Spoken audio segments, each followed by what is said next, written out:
welcome back to another Power Search. And I am so excited for our guest today. My goodness, she has been through all kinds of stuff, lots of twists and turns, and yet she is wonderful. And not only on top, but she's helping other people to get on top as well.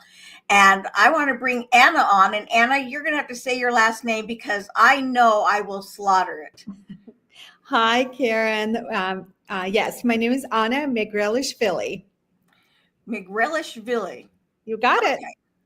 Whew. I have a hard time saying my kids' names, and I gave them their names and forget remembering them. That's a whole nother issue. Yes. So, where is the origin of your name from? So it's Georgian, but Georgia, the country in Eastern Europe, Right. not Georgia, the state where I currently reside. Oh, that's funny. Yeah, I guess that could be confusing for some people. I'm from Georgia. Yes, I'm double Georgian. There you go, double Georgian. Yes. Well, I just got to know a little bit about you and your story, but what I've heard is amazing. And the show is about helping people find inspiration and change their outlook on life.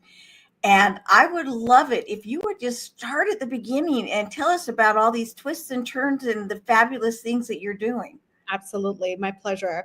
Yeah, so I did not have the easiest of lives when I was growing up. And I share it now because I want to share the message that it doesn't matter where you come from and what your circumstances are, you can really change it and you can really be who you want to be. And so today's message is all about that.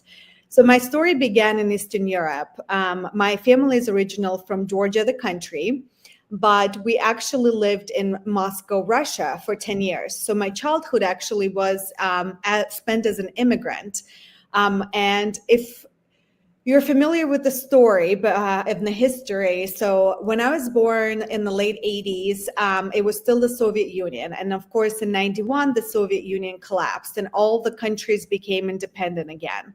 Now, during that time, it was really difficult because just economy collapsed in every single country. And so it was a lot of just craziness going on. Like you hear stories about mafia just like running the businesses. Like it's completely true. We had shortage of just simple things like bread we had to stand in line for. I mean, it was just absolute craziness, right? And during the 90s, and on top of everything that was going on, Russia was at war with Chechnya. Again, if you want to look up some of the history back then. So Chechnya is located in the Caucasus Mountains, and Georgia is also in the Caucasus Mountains. And basically, most of us look the way I look. So I have dark hair, dark eyes, very specific look. Now, in Moscow, Russia, most Russians were blue-eyed and maybe blonde hair. So I definitely stood out.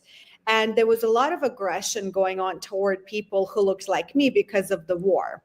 Right. So I grew up in a lot of just, people just like spitting on me and calling me names. And it was just a lot of very racist attitude going on back then. It was really difficult because like I felt like I was ugly, right? Because the standard of beauty was different. And I thought that, I was less than most people.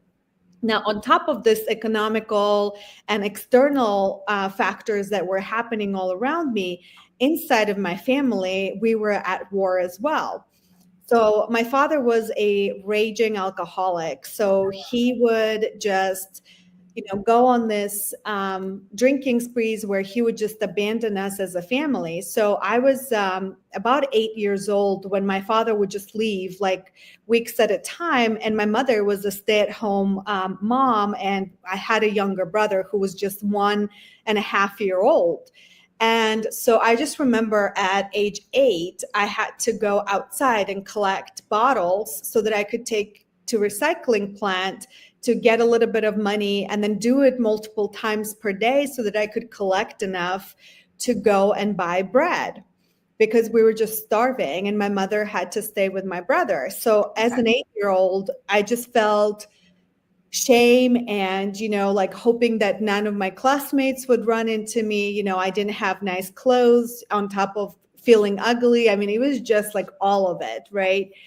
And I turned 9, and that's when my father also began molesting me. So, on top of everything, now it's my father also causing me to really lose my childhood altogether, right? And so, this is happening for several years. Frankly, like looking back, I just don't know how like my spirit wasn't broken after everything that I have experienced. Right. It was just very, very difficult. We were on the verge of becoming homeless because basically we didn't pay for rent. And the only reason why we didn't is because my grandmother sold all of her golden jewelry to buy us train tickets. And then she eventually brought us out of Russia and back to Georgia. And then we lived in a 1-room apartment that she gave us. And so I think as I go through my story, now that I work with the homeless, and I'll talk about it in a little bit, just growing up the way I did gives me a lot of just empathy and understanding about what's going on with people who are struggling in this country. And so it gives me, a lot of compassion and passion about helping those that are less fortunate, because throughout my journey, I always had somebody who was there during a difficult time to help me. And those are the memories that I carried for the longest time. And so it's important for us as humans to be that light for others. So continuing with the story. So we moved to Georgia, and I had this interesting shift that happened. So imagine going from thinking I am ugly, I don't fit in, suddenly I'm back where I was from. And so standards of beauty are different. And suddenly I hit puberty, and all these boys are just going all crazy and all around me. And I was like, wow, what's happening? Like, this is absolutely crazy.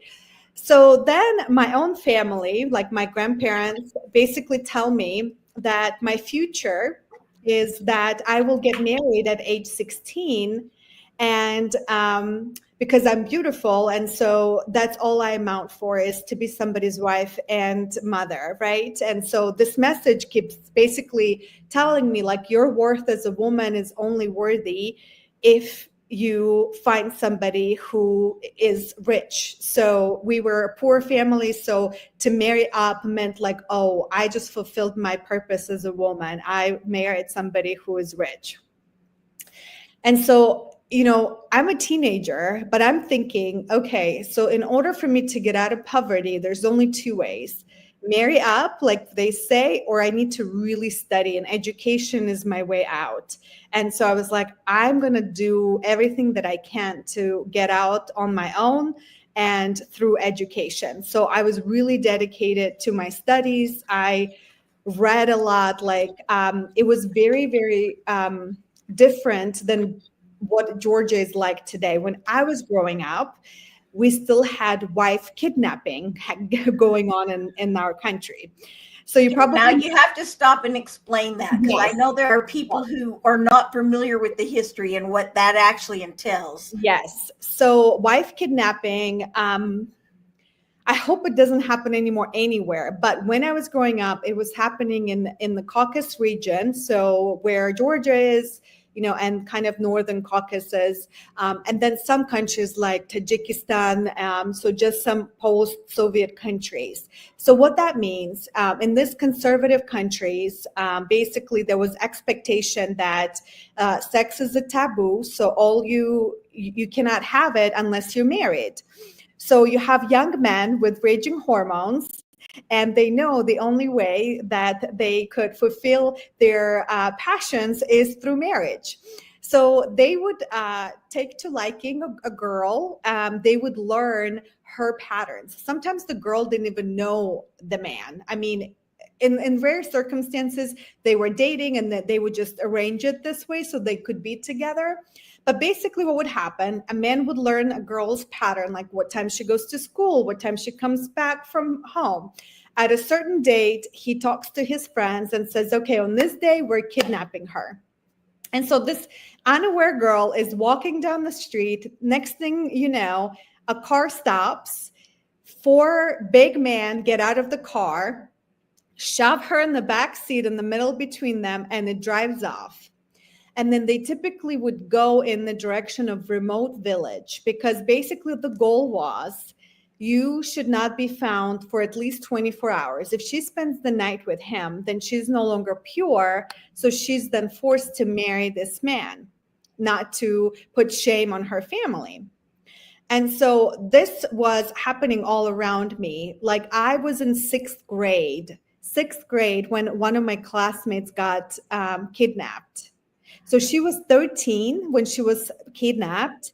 She was 14 when she had the baby, and she was already divorced by 18 because that man was beating her.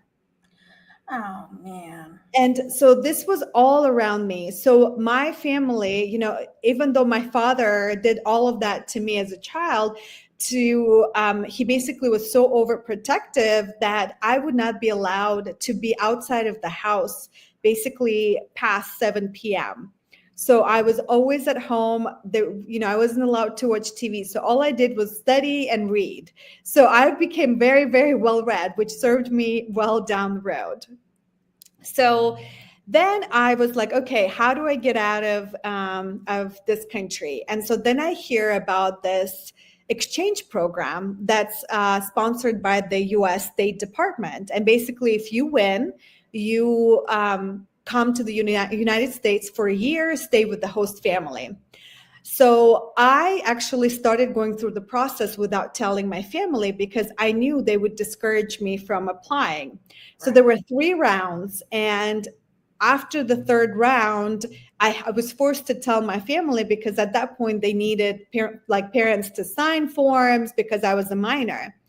Right. By some miracle, between my mother and my grandmother, they convinced my father to let me go to the United States. And the way that they did it, they played to his ego.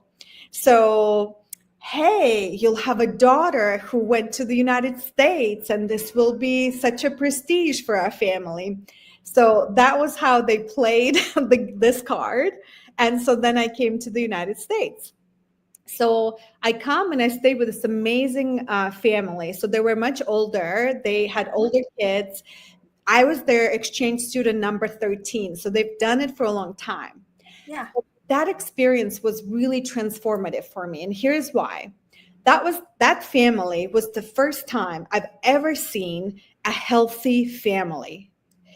Everybody around me was dysfunctional. Right. There was so much abuse going on. It was normal.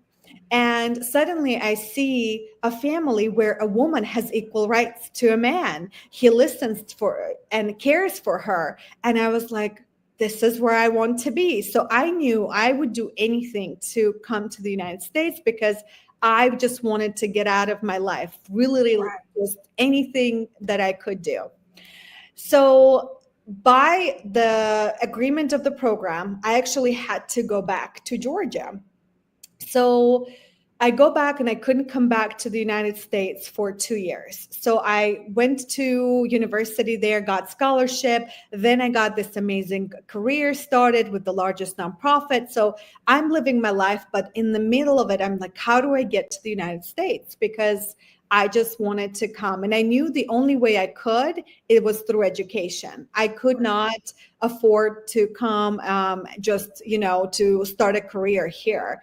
I was still broke, and my family was broke. So I applied for this specific one college, because I found there was one college in the United States that, if as an exchange or as a foreign student, if you applied and you got in, you got all your scholarship paid for, room and board paid for, they got you a job. So basically I could just literally come with a suitcase and be okay.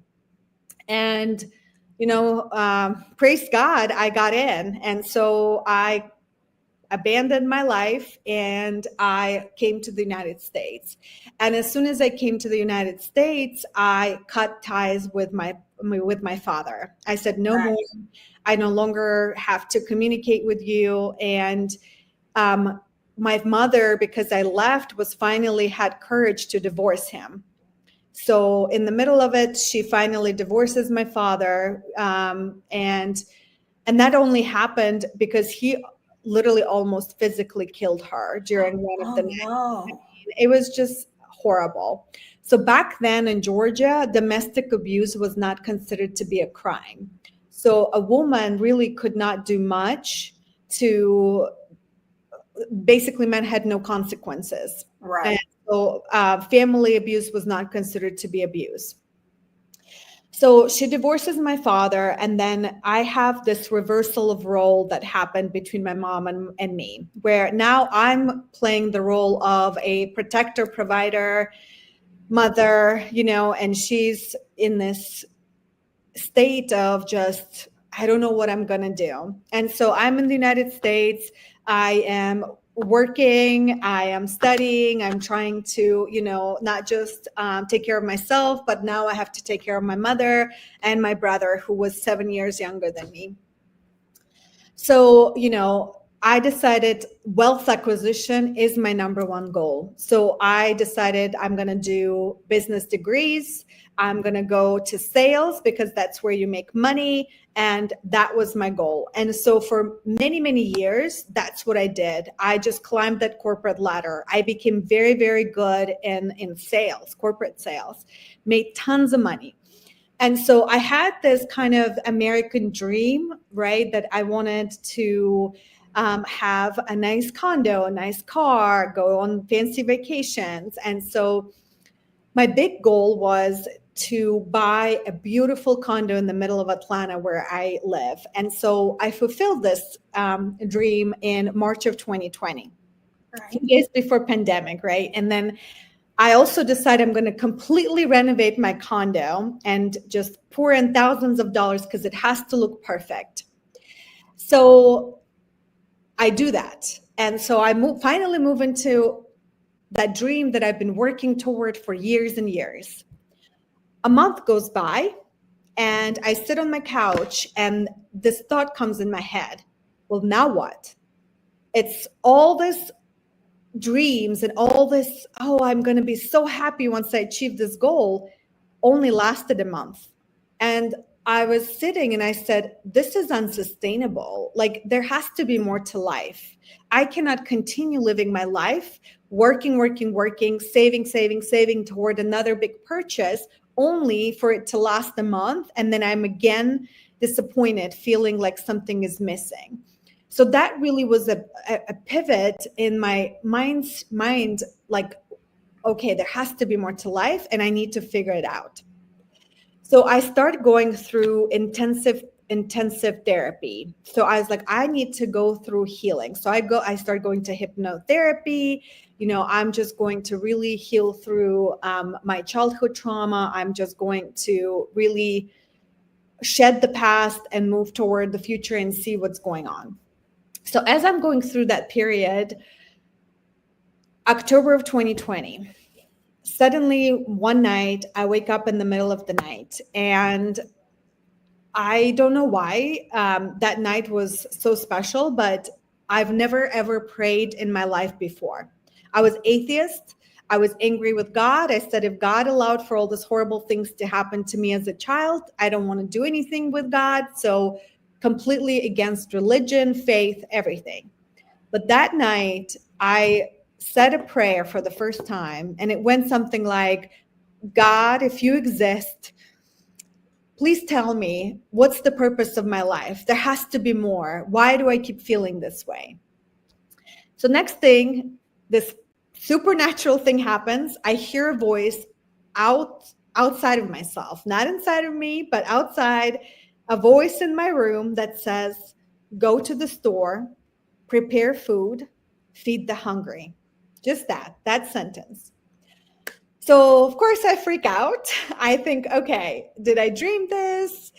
Pinching myself. No, I'm awake. Okay, I need to figure this out, but I can't do it right now. It's 3 a.m. I need to go to sleep. So I go to sleep.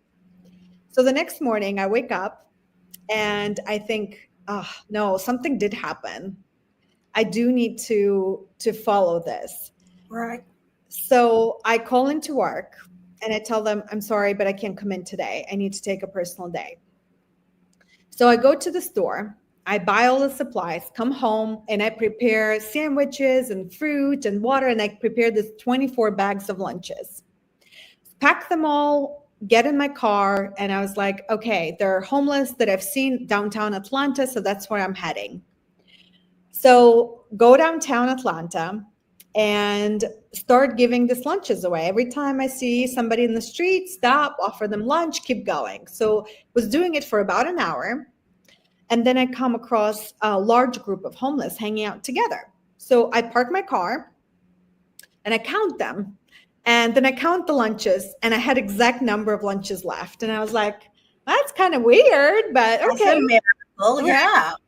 So I take the whole big bag, walk over there and said, hey guys, just made some lunches. Would you like some? Everybody's like, yes, happy, give them all out. And I think, okay, I'm done for the day, right? Like I fulfilled what I was told. So was about to get in my car.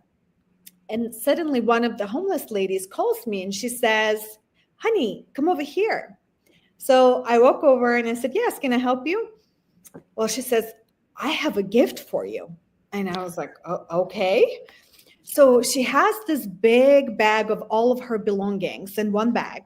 So she's rummaging and looking for this thing. And finally she pulls this out and just gives it to me with this big smile. So I take it, and it's this sparrow made of clay, this little bird.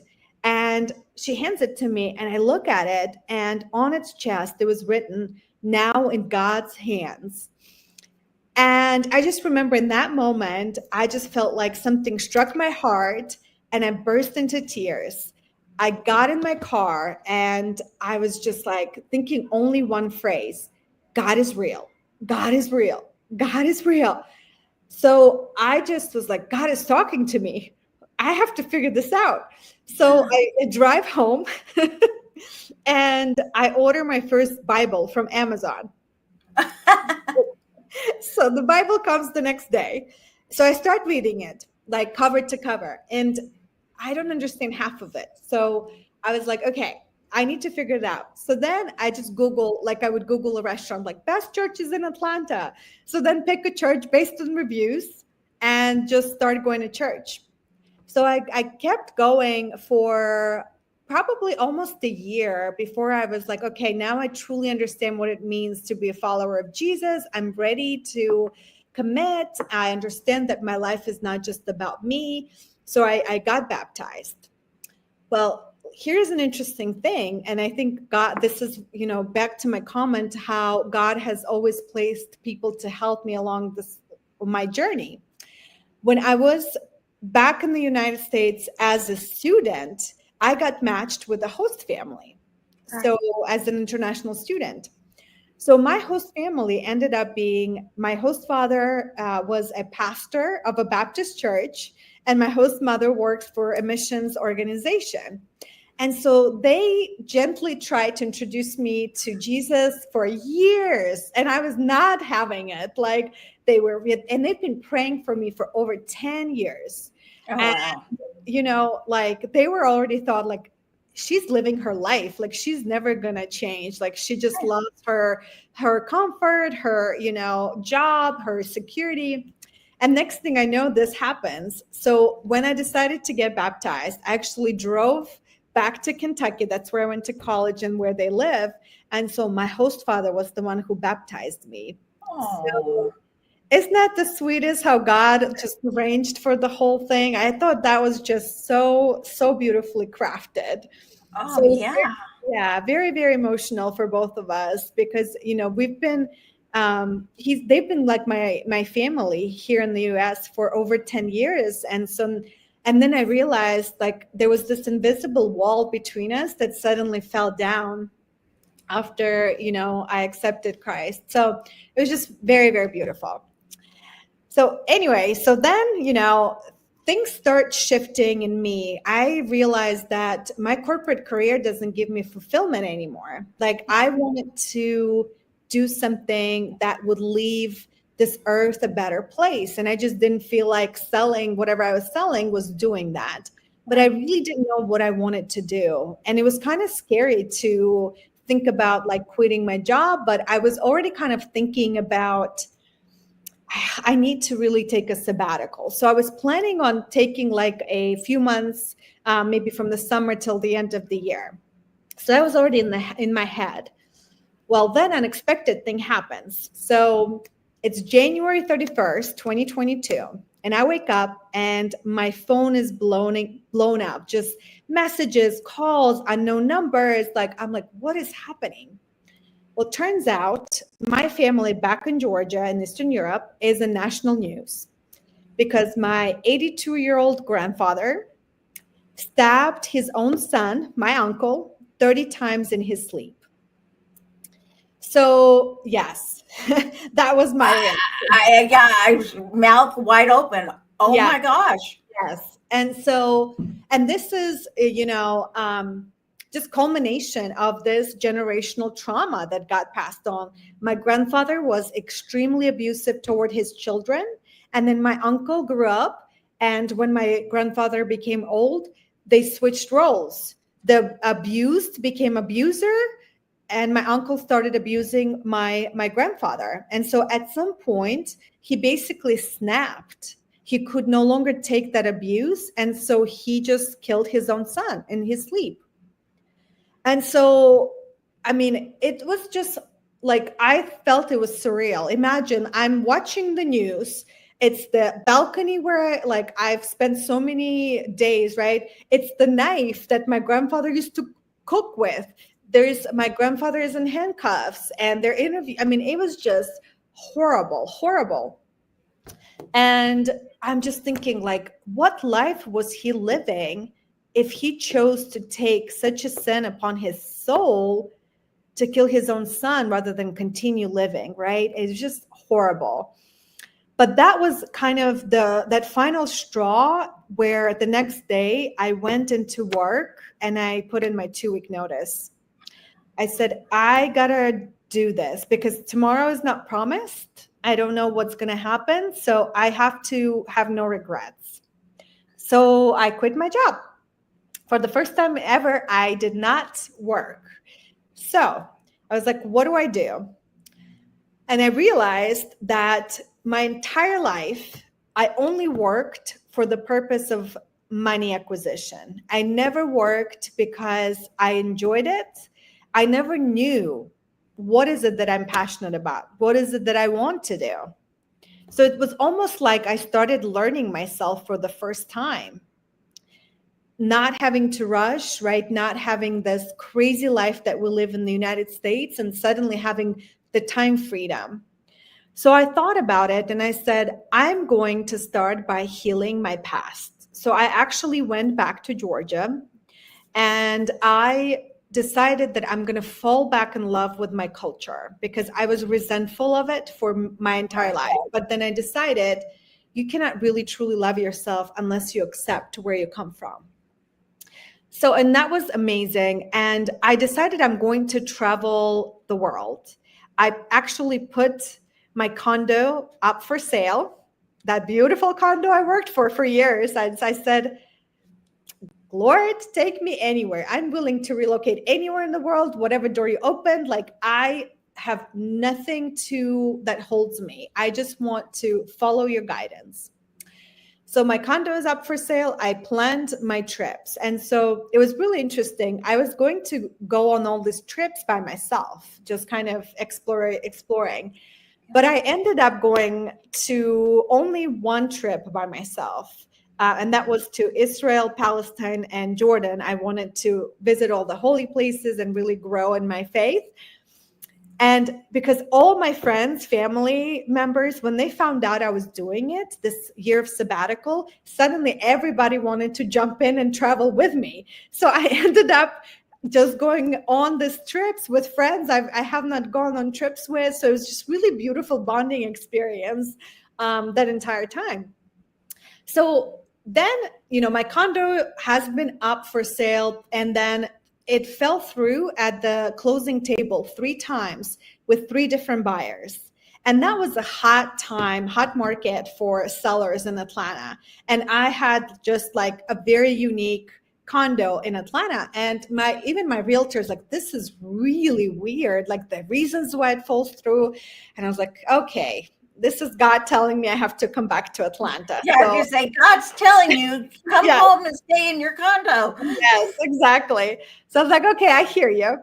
So I cut my travels short, pull the condo off the market, and come back to Atlanta after about 6 months. So then I decided I'm going to start going on silent retreats. I wanted to experience what a silent retreat would feel like.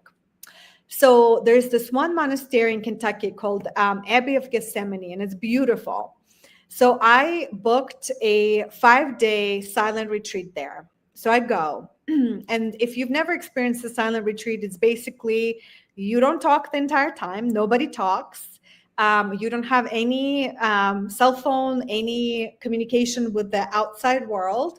And you really spend that time in prayer, meditation, just walking and just really quieting and going deep inside of you and really figuring things out, right? Because my goal was still to figure out what is my purpose, why I'm on this planet. So I go and suddenly I start like I brought my laptop, but I didn't have it connected to Wi-Fi, but I just started just writing. And I wrote my book in 2 days while at that monastery. And that's finding courage to change, right? Finding courage to change, yes. And so the title came from the vision. My book cover came from the vision that I got during that stay. So it was almost felt like this download that happened. And so all the things that I've covered, I've talked about in this book, but I also started talking about generational trauma. So I talk about 4 generations on my mother's side and 3 generations on my father's side. And I talk about how the history repeats itself. Basically, abuser abuses somebody, that's somebody who's abused becomes abuser down the line, and so on. And the cycle just continues until you have a cycle breaker. And so that was me for my family. And I said, no more. And so I talked a lot about just my healing journey and just different experiences that I've gone through. And so it was obviously very healing for myself. But then in prayer, I started asking God, okay, Lord, like, is this something that you wanted me to write just for myself? And the answer was clearly no. This needs to be written so that other women can read it. Because what ends up happening as a survivor of child sexual abuse, it's a taboo topic a lot of the times. And a lot of the survivors feel very alone and isolated because they feel like they're the only ones who've experienced it, which we know is not true. It's 1 in 4 women go through that as children in the United States. And so, I am strong enough to talk about it. I'm strong enough to share this story with other survivors so that they don't feel alone and they feel like it's okay. Like, I can go through this traumatic experience and I can thrive. I don't have to be in the survivor mode. Right. So I said, okay, never in my life I thought I would be an author. That's not something I've ever dreamed of or thought of, right? And suddenly I have this book. So then I was like, okay, Lord, like, do I need to start sending it to publishers? Do I need to figure out how to publish it myself? And God is like, well, how about option C? And he says, you don't need to do anything. All you have to do is share this with people you meet. I'm going to send somebody who's going to help you. But okay, interesting. So this is October. February, I have coffee with a acquaintance and tell her the story. And she says, well, we're going to this networking event upstairs and I'm going to introduce you to my friend. She helps me publish my book, so she can help you. And so that's exactly what happened. I had to do nothing except talk. That person came into my life. She helped me put it all together, and the book was published like 4 or 5 months later. So exactly how it was told, how it happened. So that's my first silent retreat. So then it's December and I'm still not sure what's my purpose. So I was like, okay, this silent retreat is specifically like, Lord, tell me what I'm supposed to do next. So I go again for 5 days to a different monastery. So this time, like, it's quiet. Nothing is happening the entire time, like just nothing. So then it's the last day before I leave the next morning. And it's my last prayer session. It's like 9:30 p.m. And I was like, okay, Lord, like, I don't hear anything. I don't know what you want me to do. I guess I'll go back to sales and then see what happens.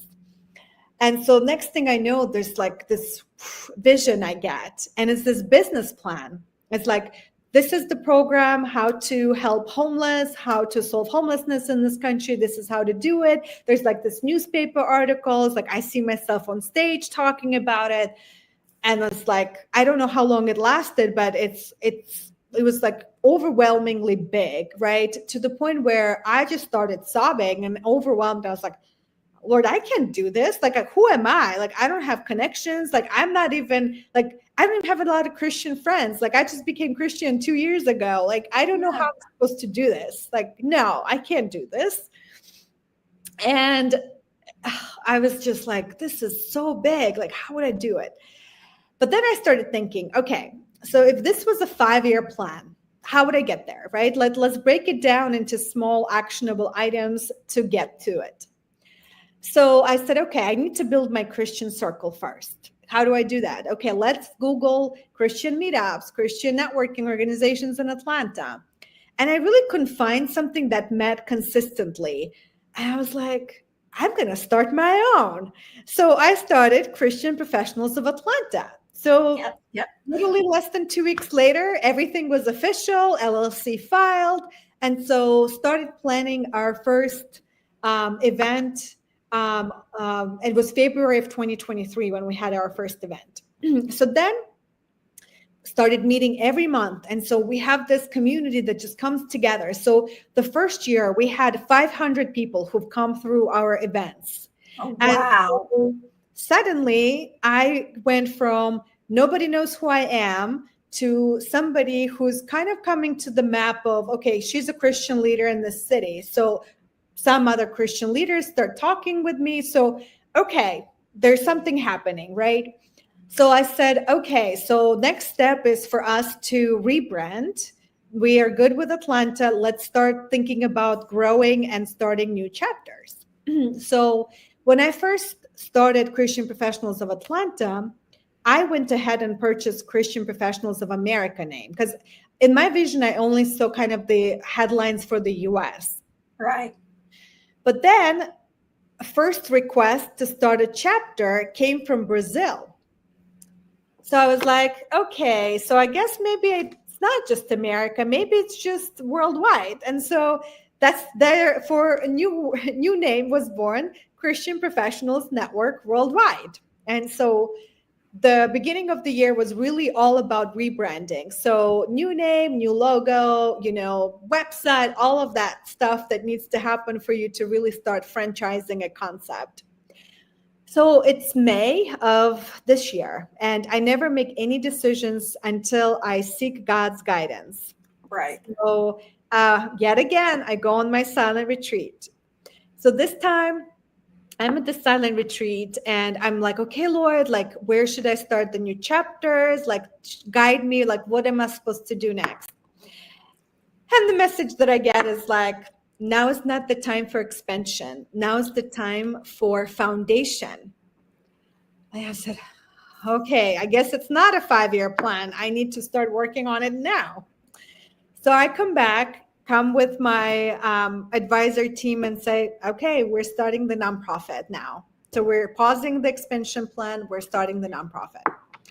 So within 30 days, I kid you not, we had everything done, including first fundraiser. We got our IRS approval for nonprofit status in 2 weeks. Typically, Wow. like 3 to 6 months. Like, I could not believe it, right? And so I was like, this is God's favor. Like, there's no other way why we would get something this fast. Well, then a few days before our fundraiser, this big news comes out in the US. Supreme Court passes legislation making homelessness punishable by law. And so I was like, oh, this is why you wanted us to start as soon as possible, because you don't know children to be put in jail. Right. For So something that's clearly not they're doing. yes, yes. And so I was like, okay, so this work is really crucial. So let me kind of talk about everything that came with the foundation. So before Okay.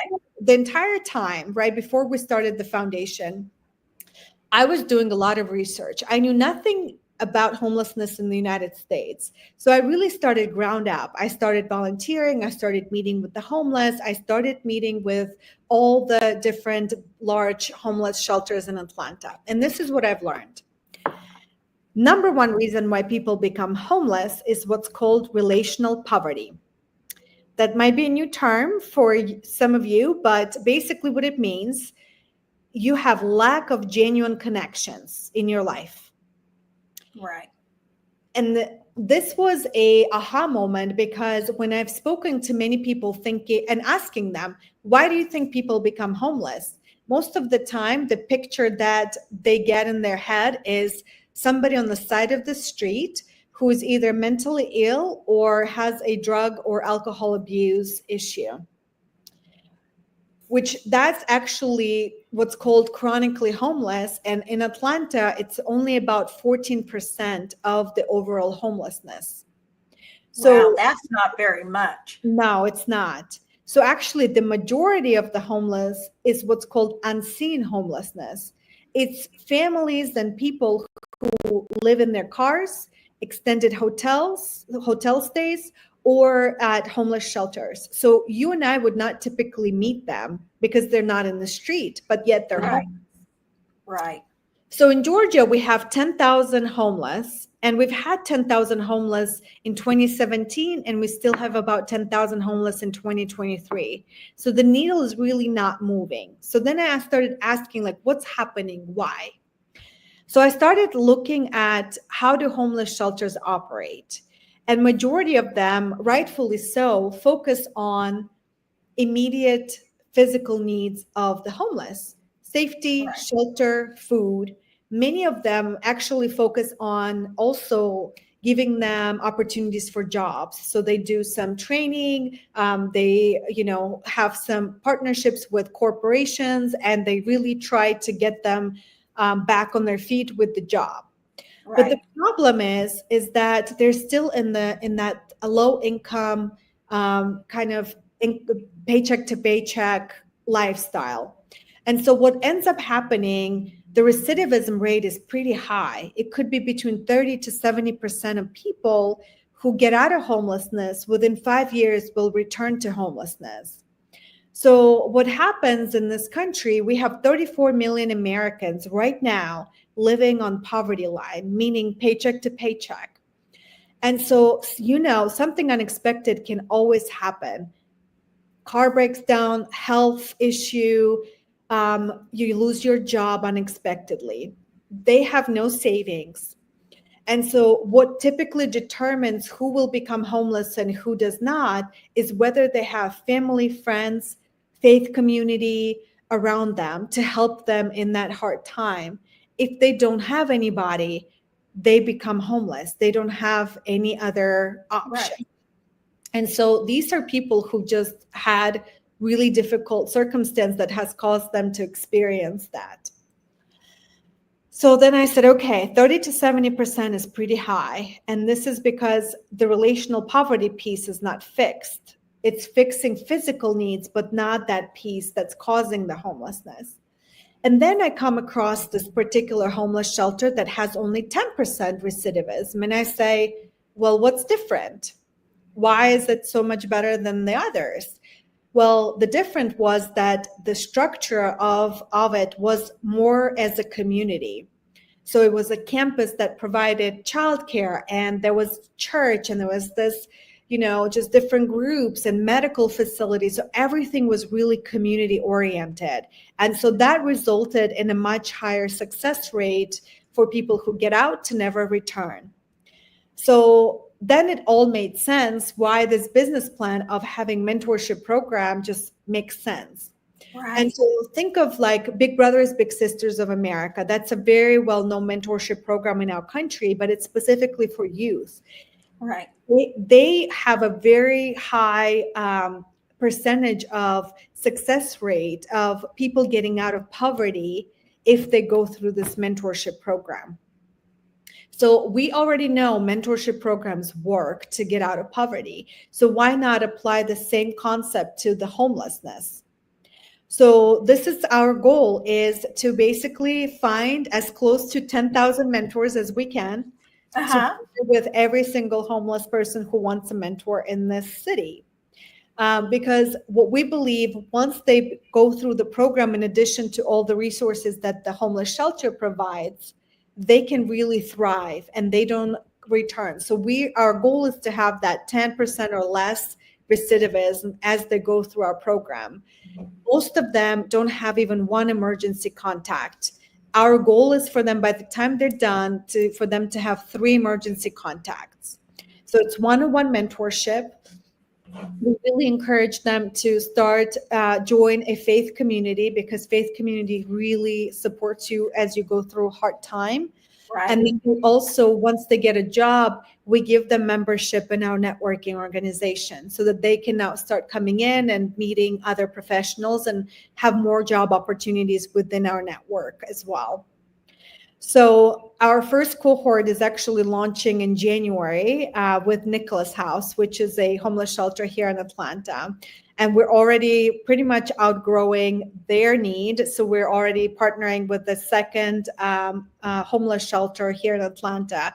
So the goal is really in 2025 for us to prove this concept, show the statistics that this works, so that we can really get more awareness and more funding, so that we can start replicating this with basically every major homeless shelter, first in Georgia and then move to other major cities in the United States. So the goal is really to be in 10 years in 60 major cities with the networking organization and with the foundation together working, because the networking really feeds us through with the mentors, because we have all these new professionals coming in and we're letting them know about what we're working on. And so this has been a really big mission. What I thought was going to be a 5-year plan turned out to be done in a year and a half, right? Like I always started the foundation in a year and a half. And so, yeah, so we're kind of in this growth trajectory. We hope to continue. We hope to help more people. Yeah, so that's the story. What an amazing story. And what an inspiration.